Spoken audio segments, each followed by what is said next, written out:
சொல்லுங்க சார். வாங்க வாங்க. ஓ இதான் தாடின்னு சொன்னார். நல்லா நல்லா இருக்கீங்களா சார்? நல்லா இருக்கேன். நீங்க எப்படி இருக்கீங்க? நல்லா இருக்கு சார். உங்களை கொஞ்சம் பயமா இருக்கு சார், நடுக்கமா இருக்கு சார். என்ன நீங்க இல்ல முதல் முறையா நீங்க வருவதற்கான காரணத்தை முதல்ல சொல்லி நான் ஒரு கதை சொல்லட்டுமா? சொல்லுங்க சார். நான் எங்கிறது வேணா நல்லதை எடுத்துக்குவேன். அதனால நான் ஒரு கதை சொல்லட்டுமான்னு உங்க கதையே சொல்றேன் நானு.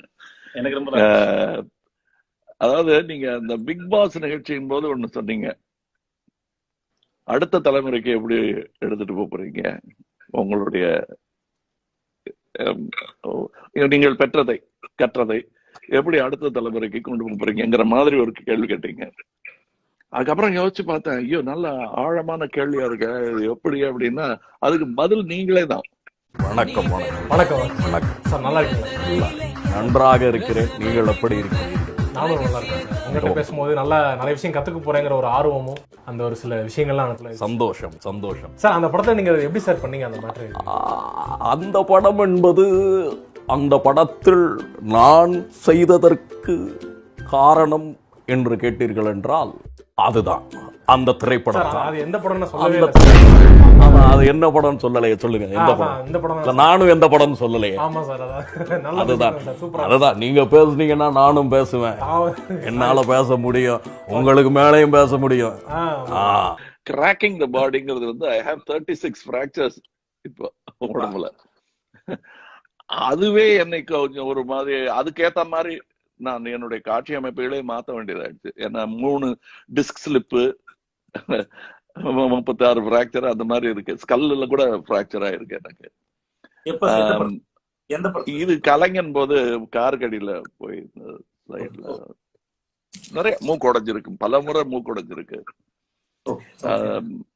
அதனாலதான் ஒரு தன்னம்பிக்கை ஜாஸ்தி ஆச்சு. இனி யாரும் நம்ம மூக்க உடைக்க முடியாது. மீசையில நிறைய மண்ணு ஒட்டி இருக்கு. அதனால எனக்கு மண்ணை பார்த்து பயமே கிடையாது. அது நான் நடக்கிற இடம் கொஞ்சம் மூஞ்சியும் வச்சு பார்ப்பேங்கிற மாதிரி தான் தோணும்.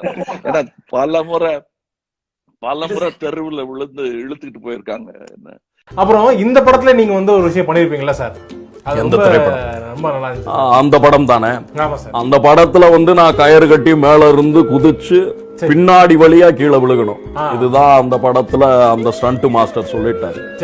நாங்கள் அந்த படத்திலே அங்கிருந்து அதை நான் குதிக்கும் பொழுது அந்த இடத்துல காலில் அடிபட்டுருச்சு, கால் முறிஞ்சு போயிடுச்சு. இதனாலேயே நாங்கள் அந்த திரைப்படத்திலே மிகவும் கஷ்டப்பட்டு நடிக்க வேண்டியதாக. அதே மாதிரி சார் இந்த சவுண்டை கேட்டு இருப்பீர்கள். சவுண்ட் வந்து ஏதோ ஸ்டக் ஆயிருச்சு அப்படின்னு நினைச்சிருப்பீங்க. அது ஸ்டக் ஆகவில்லை. நான் தான் மிமிக்ரி செய்தேன். நான் ரகுவரன் அவர்களை போன்று மிமிக்ரி செய்வேன். என்னால் மிமிக்ரி செய்வேன். திருப்பி ஸ்டக் உண்மையிலே ஆகிவிட்டது. இந்த முறை நான் மிமிக்ரி செய்யவில்லை. ஸ்டக். அங்கும் இங்கும் பாதை உண்டு, இன்று நீ எந்த பக்கம், ஞாயிறுண்டு திங்களுண்டு, உந்த நாள் எந்த நாளோ. இதே கிட்டத்தட்ட இந்த வேகத்துல அடிச்சாருங்க.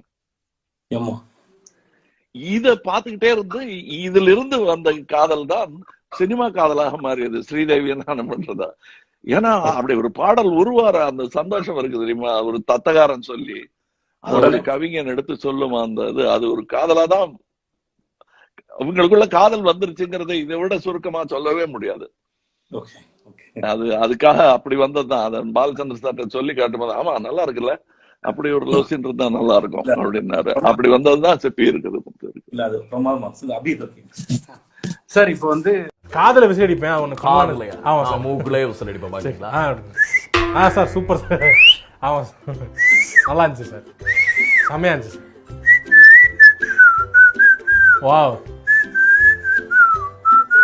சார், இது மட்டுமல்ல சூப்பரா இருக்கு. Okay sir. எப்படி சார் அபி உங்ககிட்ட பேசணும். என்னங்க நீங்க வந்துட்டீங்க? அதான் சார் நானே வந்துடுறேன் சார். திருப்பி வாங்க பேசலாம். போக கூடாது. சொல்லுங்க சார். அவனை அனுப்பாதீங்க, எரிச்சல் வருது. இல்ல அவர் தான் உங்கள்கிட்ட பேசணும்னு ரொம்ப ஆசைப்பட்டு வந்தார். அபூர்வ சகோதரர்கள் படத்துல வந்து நீங்க அபூர்வ சகோதரர், நீங்க எல்லாருமே அபூர்வ சகோதரர்களையே கேட்கிறீர்கள். சரிங்க சார். நான் அந்த சகோதரர்களை தவிர வேறு சில சகோதரர்கள் என்னுடன் விளையாடும் பொழுது நான் செய்த சில விஷயங்களை நான் இந்த தருணத்திலே தெரிவிக்க காட்ட, அந்த திறமைகளை காட்ட ஆசைப்படுகிறேன். அதில் ஒன்றாக சொல்ல வேண்டும் என்றால், நான் சிறு வயதிலே கண்ணை கசக்குவது போல இப்படி இருக்கும். ஆனால் அந்த கண்ணை இப்படி செய்யாமலேயே என்னால் இதை செய்ய முடியும். மயக்கமாக இருக்கிறதா, எப்படி இருக்கிறதா, அதை நான் சரி செய்ய முடியும். அதன் பிறகு ரெஸ்லிங் பார்க்கும் பொழுது அண்டர்டேக்கர் இப்படி, இதை வந்து நான் எதுவுமே யோசிக்கவில்லை, அவரை பார்த்தேன், இப்படி செய்தேன். இதற்கு நான் வந்து இதை நான் பிராக்டிஸ் கூட பண்ணலாங்கிறது தான் உண்மை. ரொம்ப சந்தோஷம் சார். அவை உண்மை. அண்ட் நாக்காட மூக்கை என்னால் தொட முடியும். நீங்கள் இல்ல திரு அஜய் சாயுதபாதி அவர்கள், நீங்கள் வந்து இந்த மாதிரி நாக்கால் மூக்கை தொட வேண்டும்.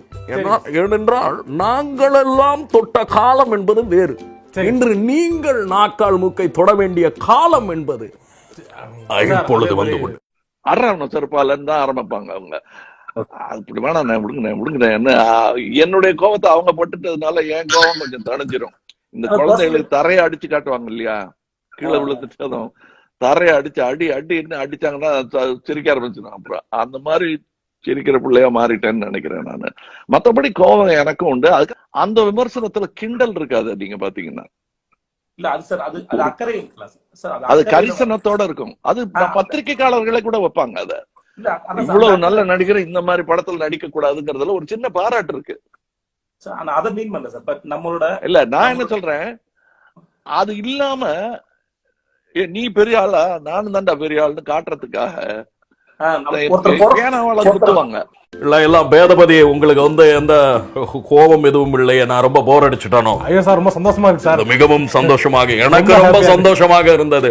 ஏன்னா உங்களை நான் பேச விடலையோன்ற சந்தேகம் எனக்கு இருந்துட்டே இருந்துச்சு.